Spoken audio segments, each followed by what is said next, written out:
Hey guys, before we get started with today's episode, I just wanted to say don't forget to subscribe to the Oh Hell No podcast and leave a rating. Also, check out my website at ohhellnopodcast.com and check out my new merch, Shop Oh Hell No merchandise. If you're interested in starting your own podcast, I've started a class. I'm going to be teaching you how to start your own podcast on a budget. Check me out at Eventbrite. The information and details are in the show notes. Thanks for listening. Welcome to Oh Hell No with Nicole.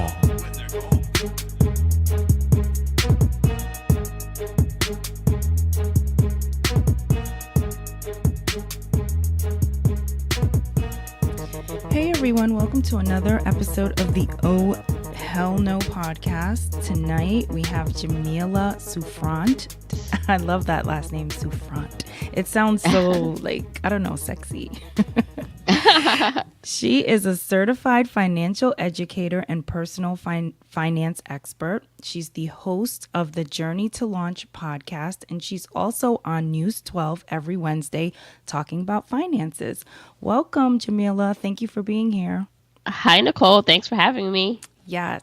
So the first thing I want to ask you is about your education. What did you go to school for? My undergrad, actually, I went and I got my business degree or business management bachelor's degree with a specialization in finance. And then I went back to school and I actually got my master's in real estate. Oh, wow. So what were you thinking about that? What did you definitely just want to sell homes, or was it something different? Yeah, I guess I should put that in context. So when I was in school, I never really knew what I wanted to do when I grew up. I just knew that if I was in business, I'd possibly make more money, which is why I selected that. And I was pretty good at math for the most part. And the master's in real estate comes from my corporate job, or the job that I do in my 9 to 5 is in real estate. So corporate real estate, not selling in individual homes or anything, but working in the commercial real estate field. Oh. And so to advance my career and to make the most I could, I knew that going back and getting my master's, which I did part-time, so I did that part-time while I was still working, was going to propel me and put me in a position to earn more. And that's why I went back and did that. Oh, that's pretty awesome. I didn't even know they had masters for real estate. So that's pretty cool. Yeah, for people in the real estate profession, so you're talking about the same way you would go to a realtor or a broker to get a loan on your home. Mm-hmm. So commercial properties, they have loans. They're being bought by investors. So all that, if, people go to school for that, particularly to be in that industry. Mm-hmm. And so, yes, I went to NYU to get my master's in real estate. They have a really good program, actually. Wow, that is great information. So when did you become money conscious? I say there's levels to it. Mm-hmm. So I was never necessarily bad with money. I was always conscious that money was the key to opportunities. Even just as a little kid watching my mom, she was a single mom raising me. I just saw how hard she worked. Mm-hmm. So consciously and just the basic level of money, I was aware of that even growing up. And I was always someone who saved money. But the switch that I made recently, or in the last few years, where I began aggressively saving and investing, that was a few years ago when I really found out that I wasn't actually doing the best I could with my finances, and realizing that there was this thing out there called financial independence, and people were retiring early and living the life of their dreams and really having their stuff together. And once I found that out and that there were other people doing that, I said, well, there must be a way where I can figure that out for my family and my finances. So that's kind of where that next level happened, where I really, really got more focused on what I'm doing now. Right. So what made you decide to teach others about personal finance? So when I started Journey to Launch, it was really just a blog where I was just going to blog about my journey. Mm-hmm. And then the more I started to share what I was doing and the things we were accomplishing, people wanted to know how we were doing it. And so it almost seemed just natural to go into helping other people reach it, because I realized for myself that if I would have known this information earlier in my life, then I would have been much further ahead.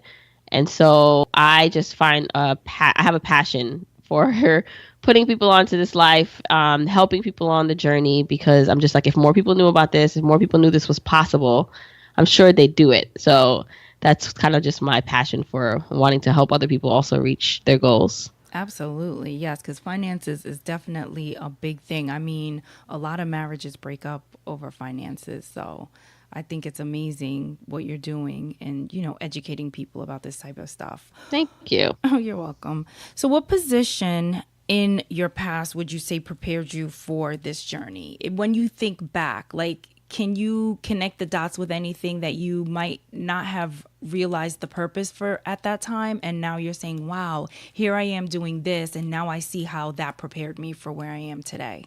So I'd say that really, so in my 20s, so I've always envisioned not working for anyone for like after 30. I remember when I graduated college and I went right into my full-time job, I said to myself, I knew really quickly that I did not want to be working for anyone else, and I did not want to be in a cubicle, and I knew there was more to life. I knew that like immediately.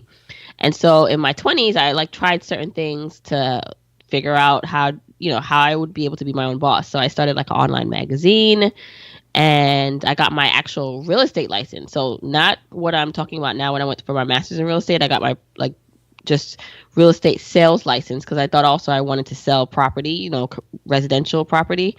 And nothing really panned out. So I tried those things, and then later on, I actually try to do vending machines. I had a couple of vending machines I tried to start to run, and they never panned out. But I always felt that those, I would say, quote unquote, not failures or things that didn't succeed, really lay the groundwork for what I'm doing now, because I've learned so much through each of those ventures. The hard work, the creativity, the creating something out of nothing. I did that and they didn't work at that time, but I feel like that's kind of what drives me today, because I understand that it does take work, it does take effort to do what I'm doing and to actually see it through.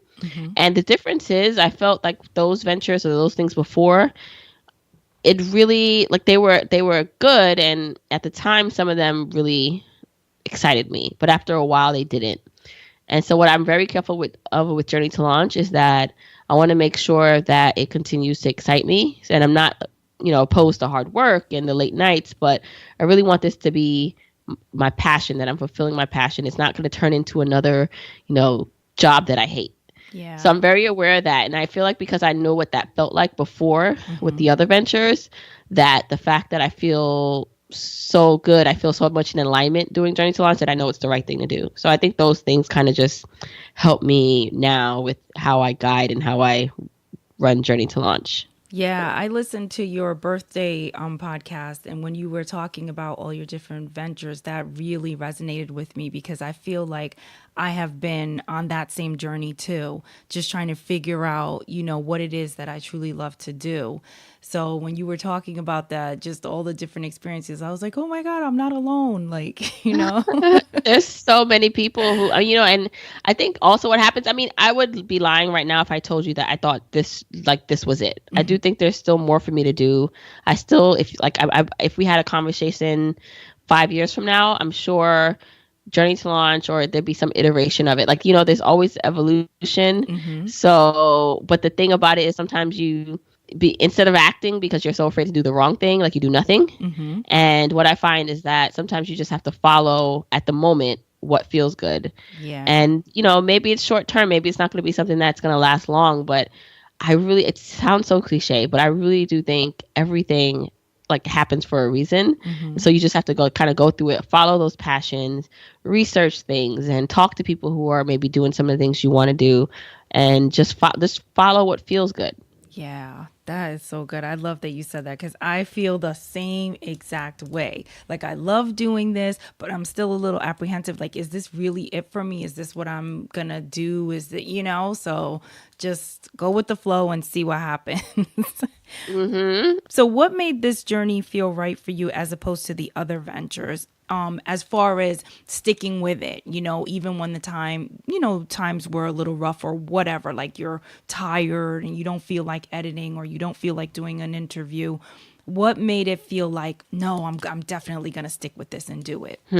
Yeah, that's a good question. So I feel like now, again, so there are a couple things. So part of it is, yes, doing what feels good, but then also realizing my strengths and working to that. And so I've always, like I said, been really in tune with finances. Not always the best, and I didn't always make the best decisions, but I always had a knack for finances. So I was that friend that everyone would come to and say, Jamila just has it all together, even when I didn't. But to them, comparing to what they were doing, they thought that I was like just doing amazing with like what I was accomplishing, even in my 20s. And so just like pinpointing that, like that was just a natural skill for me to be logical and to be a planner in the way I am, and to think about money in a certain way and to break it down in relatable terms, even just talking to my friends. So part of that is I'm good at that. So I know that. And then the other part of it is the joy or the passion I feel from connecting and impacting people. And so because those two work really well together, then yes, the late nights and the fact that I'm still working and I have small kids, like it does get to be a lot sometimes. But because I've like there's also been proof too. So that's a thing I think we shouldn't probably not talk about. So yes, there needs to be some faith because maybe you won't see some momentum for a while. But because I've seen proof, whether it's just one or two people saying, wow, Jamila, like you changed my life. I love like what you're doing. That's proof to me that I'm on the right track, which also just kind of validates me and keeps me going, versus like say I was doing this and there were crickets, like there was no one like responding, there was no feedback, and they were like, okay, so maybe this is not like connecting. But because I feel the momentum, because it feels good, and because I know this is a skill that I have, it just all feels right. Yeah, it just feels natural, right? Right. So you work full time, you're a mom, a wife, and you have this rapidly growing side hustle. What is the most challenging part of your day? Oh my gosh. I would say coming home, because by the time I get home, I also have a long commute, which is like a whole, like, that's like, to me, this is another beast to deal with every day. And so by the time I get home and, obviously I need to spend time with my kids. By the time they go to bed, which is like between 7 and 8, I have to work on Journey to Launch. So there are times where I just don't feel like doing it. I just want to go to sleep, or I'm just tired, and I'm pregnant now. So that obviously adds to Yeah. exhaustion, right? So it's just like, and then the kids. So I'd say the most challenging part is digging through like the times, especially at night, because that's when I don't necessarily feel the most inspired, but that's the only time I really have to do this work. Yeah. So that's like the hardest time. Absolutely. I could agree with that.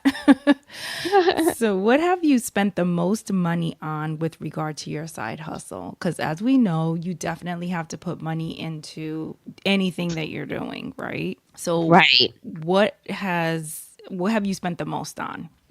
Equipment, conferences, like... Gosh, it's funny. I would say maybe the most expensive thing is my trademark application is in. So that was pretty expensive because I'm working with a lawyer to do that. But otherwise, so I started outsourcing editing of the podcast, and I just started working with a VA to help me with some stuff. And I got like a course, which was pretty expensive. It was like $1,000, which I have not even completed yet, like one of those things.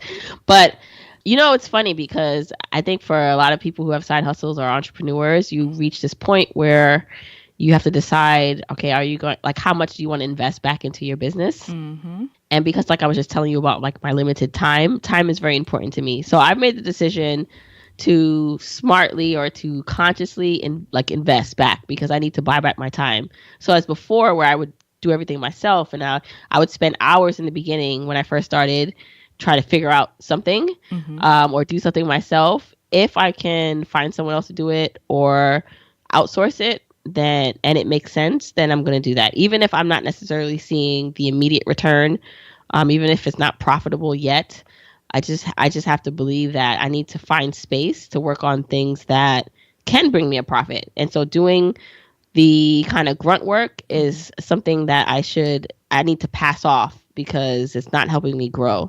So it's kind of something I've learned throughout this whole process, Yeah. is that outsourcing and getting things off my plate so I can focus on like the high level, just like vision and content is really important. Yeah, that's a great way to look at it. I like that perspective. How did the News 12 gig come to you? Did you apply for that, or did they like come to you because they heard about what you're doing? How did that come? And it's just that question is really a part of just when we're working in our purpose, how things just like come. Unfold. Yeah. Yeah, and I've found that to be like so true. Like, so some of the opportunities that I've gotten and I'm getting is all just like it's just unfolds. So with the News 12, I actually met someone virtually who also has a podcast. And she was a newscaster, and we just connected or hit it off, I would say. And I knew she was a newscaster, and at that point I wanted to, and she was a newscaster, so she now is doing a podcast full time. And I wanted to pick her brain, so we just had like a quick call, and because we connected online on a couple occasions, and we were talking, and I was telling her, I'm in New York, I'm possibly looking to get into media, because at that point I've never did TV. And she was like, oh, I know someone at a local station that might be interested. And actually, I think even before we had a conversation, she reached out to her connect and said, hey, hey, I know this personal finance expert. And at that moment, it was just the right moment, because at that moment, that person at News 12 was looking for a new segment around personal finance. So it was like the perfect time. Right. And so it was almost like when her friend now contacts her and says, hey, I have someone that you might want to talk to. She's like, yeah, like, why not? Because I'm looking to start something in this space. And what's even not crazier, but what's even more just, I don't know, the cards unfolding is that when I went in for the first time to have my meeting with the news reporter, Christy, and the head of programming at the station, one of the first things she says was, I listened to your podcast, and I like your delivery. I like that you're relatable. And so I just realized that even just, you're doing things, you're not realizing who's listening or who's noticing. But she went before even our meeting to listen to my podcast. And if I didn't have a podcast, I'm not, maybe I wouldn't have gotten it. Right. But because she listened to the podcast, she liked it. It just set more of a tone of, hey, I like this girl. Right. So, I had the meeting and it went well. And I initially thought it was just going to be like a one-time thing, which I would have been just as ecstatic about. Right. But they wanted to develop like a ongoing segment. So it was pretty cool to have this opportunity, because, now it's on every Wednesday on News 12 Brooklyn and News 12 Bronx, but you can also catch it online if you're not local. And, I don't know how long it's going to last, but it's been really nice. It's been really helpful in terms of getting myself out there and practicing my TV skills and talking and all that stuff. Yeah, that is amazing. And congratulations again. I think it's fabulous. So thank you. Of podcasting and now being in front of the camera, what do you like about both things, and what don't you like about both things, if there's anything? I would say I'm very still critical of myself. So because I listen to so many podcasts and I feel connected to hosts, and I like the delivery of certain hosts and how they do things. When I listen to myself, or when I see myself, I always see what I could have done differently or better. So I'm constantly trying to work on that. So I'd say that I'm just continuously trying to improve like those skills and not trying to be too hard on myself. So it's good to have a high standard, but also to just cut myself some slack, because there are people who listen and just like me for who I am, whether I'm mumbling or stumbling on my words. And that, I guess, helps connect me with them, because it also shows that, look, like, no one's perfect, that this is just a conversation, right? Like, this is just me talking. Right. And sometimes I just need to remember to embrace that part of me. Like, you don't have to be like NPR style perfect. Like, you just be yourself. Right. Absolutely. I love it. Because you are a financial expert, I have to ask you, what was the most amount of money that you've spent on something, and not a house? And then you had regrets, and what did you do about that? Like, I don't know. Like, so I bought in my 20s when I was not as intentional, and I thought I was like living the life. I like bought a car. I guess it's the same area as like a house in terms of it's a big purchase, but I did buy an expensive car, which now I wouldn't do. I would invest that money instead. Really? But I also like bought, yeah, like, so you mean really like buying the car? Yeah, because like I feel like sometimes when you're young, I mean, I know that when we're young, we should be like thinking about planning for the future and stuff. But I feel like sometimes when you're young, you don't have responsibilities. Like that's the time where you can work. And if you want to get yourself like a nice little car, you can have your nice little car and pay for it because soon it might be all over, when you have kids, get married and have a home. Right, which is what happened to me. Like I had a coupe, I had a like a luxury coupe, and once I had my first son, I was like, I'm not like who's dealing with like getting him in and out the back of this coupe in his car seat. Like that's out of control. So it's like weird. It's like I really don't regret anything. I mean, because yes, I wouldn't do it today, but I did do it in my 20s. But knowing what I know now, I know that I could have definitely spent that money better.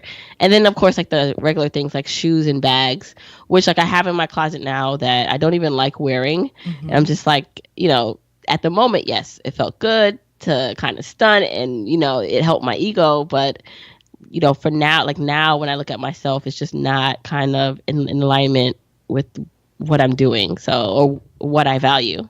So let's say you got a big check for something amazing that you did, and it was like a really big check. You wouldn't take any of it and treat yourself to any material thing, like maybe a nice purse or some jewelry. There's nothing like that you would put all that money into savings. No, so now my priorities have changed. So instead of probably buying an actual item, I'd probably take a vacation. I'd take a nice vacation. Yeah, that's nice. Probably without the kids. That's right, girl. With my husband. So for me, it's just priorities changing. Like I actually, and it's funny. Like we talked a little bit about like relationships and money before. Like my husband, he's pretty good with money for the most part, but he still has that kind of, he likes nice things.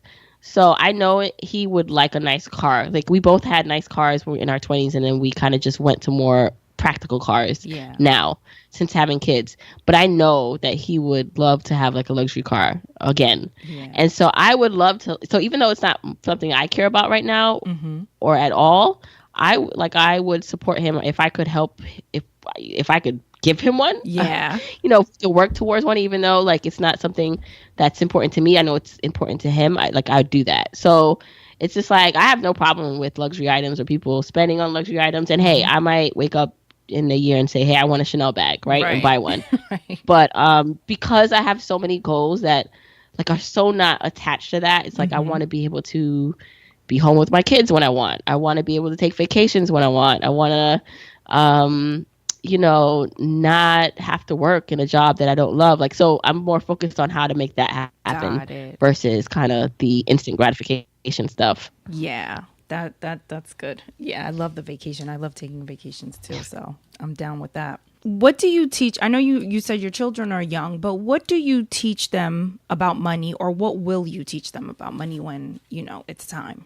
Yeah, so my kids right now, they're only going on 4, going on 2, and then when this baby comes. And so it's not much conversations, even though the 4-year-old understands the concept and we talk about it a little bit.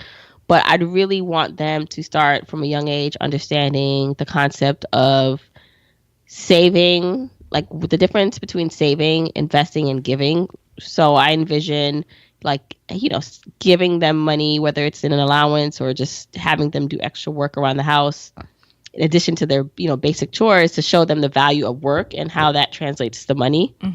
And then giving them the opportunity to see what savings looks like. And, okay, if you put this amount into the jar over time, this is what happens. You get to save more money.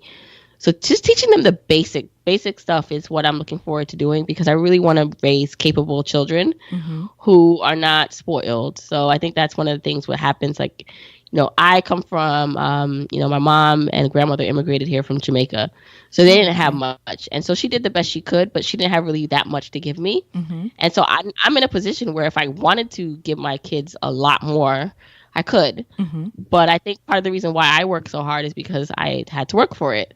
But I think part of sometimes you want to give your kids more and better things, and you don't want them to struggle. But I think that sometimes takes away from that grit and that appreciation that Yeah. they would grow up with otherwise. Mm-hmm. So I think just finding the balance between, yes, I want to be able to show you and give you a better life, but I also want you to understand the value of hard work or working for things you want to do. Not like I'm just not going to give you everything. Yeah, absolutely. That definitely is hard because I have an 8-year-old, and she's the only one. So sometimes I'm like, am I spoiling her?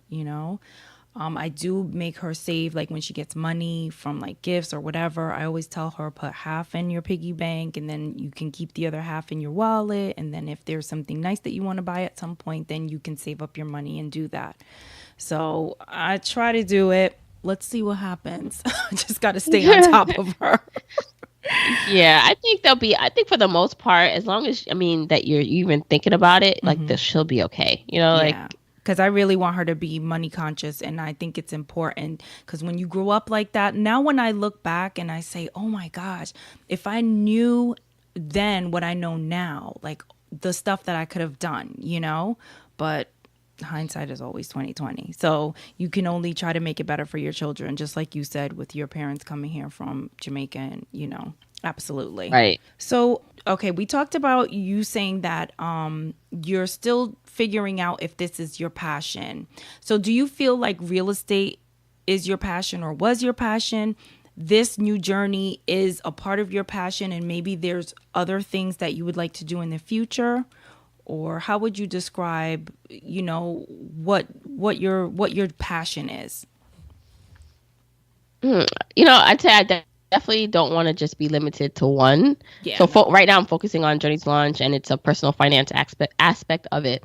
But when I think back at some of the things I also loved, where I used to love working out. I don't get a chance to do that as much anymore, but I plan to get back into it. And spirituality and certain things that I was more into when I had more time. And so I feel like I don't want to cut those things off. And who knows, they could be incorporated in Journey to Launch, or there could be another kind of evolution of what I talk about, right, in my content or in my as a brand. So, and real estate is part of that. So I've always loved real estate and personally, and so I'm not cutting any of that off. I just feel like I want to be able to evolve, and as humans we all have like different types of passions, and I always love people who are able to like merge that, or even if they're not merging it into the same thing or in the same buckets, they're still like keeping different passions alive. Like I think it's totally possible. It's more about just finding the time to be able to do that. Yeah, absolutely. And I love the name of your podcast because that could morph into anything. Journey to Launch, it's not like just financial, like in the name. It's just you can really do anything with that, or like add different levels. So that was very smart. So, what has happened that has surprised you the most since launching your podcast and your, company? Surprised me the most. Well, I would say like a year ago, I would never think that I'd be where I am now. Like I never thought a year ago like the things that excited me a year ago, not that they wouldn't excite me now, but when I think about the leaps and bounds I've made since then, I'm just like, wow, where would I be in a year? And so what surprised me the most is just my growth, because again, I was never on TV before News 12, and since News 12 and being on it every week, and now I've had other TV spots and even having the podcast. So I used to listen to so many podcasts, and now that I have my own, so the effect that those podcasts had on me to change my life is the kind of effect I'm having on others is just kind of mind-blowing still. So all that, I mean, it's all just been surprising on the growth and impact in the year that I've since last year. So I'm just always excited about, okay, so what's next? Like what's the next thing? Right. That's the exciting part of every day. So what are you the most proud of in your life today? In general? In general, it could be something, it could be professionally, it could be personal. Just like, what do you sit back and say, wow, I can't believe, this is, my life, or this is where I am. Like, what makes you the most proud? I'd say just personally, my family, and I'm very blessed to have a supportive husband. He could care less about becoming an entrepreneur. He's just happy to just work his job, but he's so supportive of me. And like, I would not be able to do this without him in terms of his support and just like his encouragement.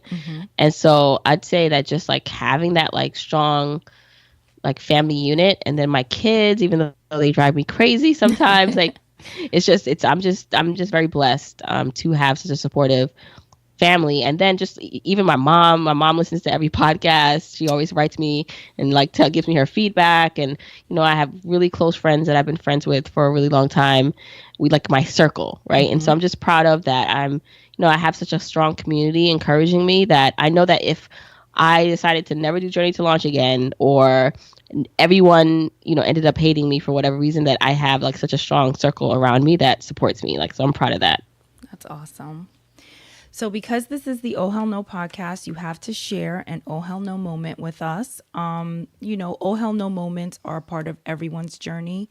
We have them all the time. They can be positive moments, negative moments, but they are a moment. So we would like to know your most recent moment, or maybe something that happened a while ago that sits in your mind always because it was such an Oh Hell No moment. Oh my gosh. Can I get an example of like, what's the example of a oh hell no moment? Just something that happens that throws you off. Like, it could be someone saying something to you, someone asking you to do something that, like. Yeah, I have one. Yeah. Yeah, I have one, because I'm thinking like my response would have been, oh hell no, if I would have known about this phrase. That's an oh hell no moment. Yeah, so I'm pregnant, and there's this lady at work. Well, some people, like, they mean very well, but as a pregnant person, like, after like the third time for the day, someone telling you that you look big or whatever and making a comment, it's just like, okay. So she said to me the other day, she was just like, oh my gosh, Jamila, like, every time I see you, you just keep getting bigger and bigger. And I'm like, yep, I'm pregnant. Right. And then she said, when are you due? And I was like, I'm due in May. And she said, really? And she's like, are you having twins? I was like, oh my God. I was like, are you being serious right now? Are you being obtuse? And she was like, I guess she didn't realize. It wasn't on purpose, but it was one of those things where I really didn't understand if she was being serious, because she kept going. Like, if she would have just read my kind of vibe, she would have kind of stopped like 2 questions ago.